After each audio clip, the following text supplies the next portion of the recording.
et bienvenue dans la nouvelle saison dans les rushs. Cette semaine, dans vos salles, de la science-fiction, une fête. Et de la lingerie. Mais aucun lien.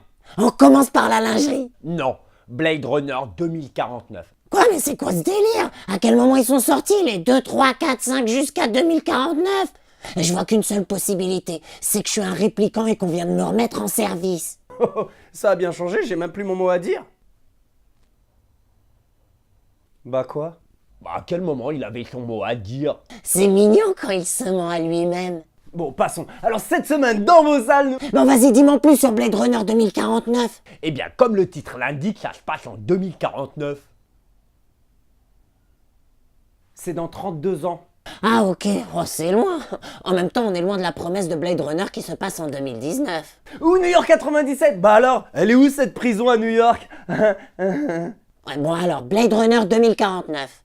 Oui, bah d'après ce que j'ai compris, c'est la merde. Ouais, c'est un terme scientifique que je comprends parfaitement. La merde. Ah, excusez mes propos, mais en 2049, il y a des tensions entre humains et leurs esclaves.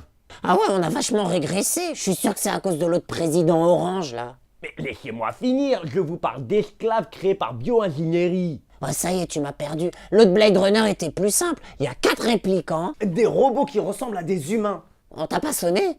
Non, mais il y en a qui savent pas ce que c'est qu'un répliquant. Ils sont très méchants, ils débarquent à LA et là on envoie le Blade Runner. Harrison Ford à l'époque. Pour les éliminer. Bon, sans l'intervention de l'autre, mon récit aurait tenu sur une ligne. Oui, bah c'est un peu plus complexe que ça. Mais ça sert à quoi un Blade Runner? C'est un agent qui détruit tout ce qui n'obéit pas aux humains. Oh bah ça tombe bien, il peut buter ma gazinière parce qu'elle brûle tout ce que je cuisine. Et depuis combien de temps ça dure? Bah depuis que je l'ai acheté. Et il y a mon frigo aussi qu'il faut buter. Vas-y, pourquoi? Bah, incapable de me dire s'il y a de la lumière quand je ferme la porte. Ah, le grand mystère de la lumière du frigo. Mais un Blade Runner ne se déplace pas pour ça, hein. Bah qui alors? Bah, la police, je crois. Enfin bref, revenons-en à Blade Runner, parce qu'il y a des chances que ça parte en guerre. Entre les humains et les machines? C'est Terminator. Non, c'est Blade Runner, et apparemment la solution au problème serait... John Connors. Mais non, c'est Harrison Ford. On va s'arrêter là. Blade Runner 2049, bande-annonce.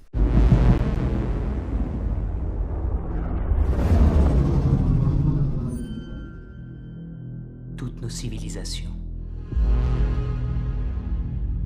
se construisent sur le dos de travailleurs corvéables à merci. Je ne peux en produire qu'en quantité limitée. Chut. Joyeux anniversaire. Les choses obéissent à un ordre. Voilà ce que nous faisons ici. Nous maintenons l'ordre. Le monde repose sur un mur de séparation entre deux classes d'êtres. Si nous disons à l'une d'elles que ce mur n'existe pas, nous récoltons la guerre.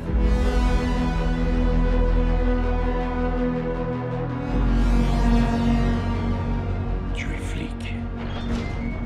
J'ai occupé ton poste dans le temps. Et j'étais doué.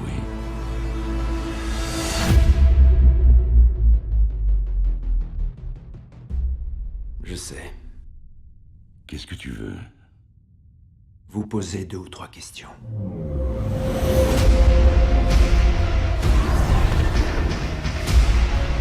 La clé de l'avenir est enfin révélée. Amenez-le-moi. Ils savent que t'es ici.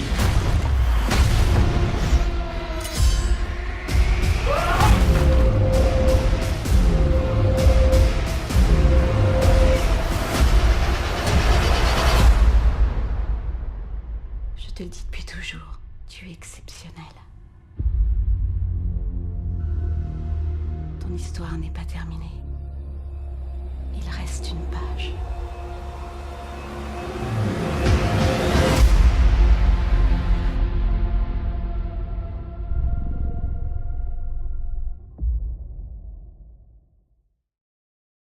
Et je trouve qu'il y a un peu trop de lumière par rapport au précédent.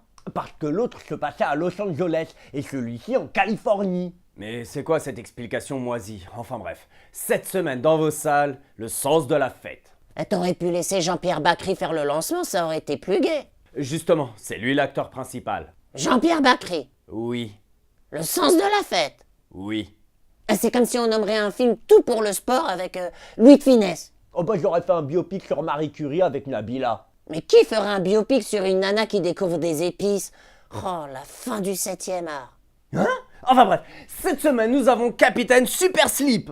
Combat les incontinents. Moi, je dirais qu'il combat plutôt ceux qui ont des problèmes de vessie, Non, rien à voir. Ce sont deux copains de CM1. qui sont de mèche avec les lutins voleurs de slip. Ce n'est pas encore scientifiquement prouvé. Mais non, c'est deux copains qui créent un super-héros barré qui s'appelle Super Slip. Eh bien, moi, je serais super boxeur qui combat le crime et les péfoireux. C'était dans les rushs, on annonce la couleur pour la saison et je vous dis... Vers l'infini et... See you next time!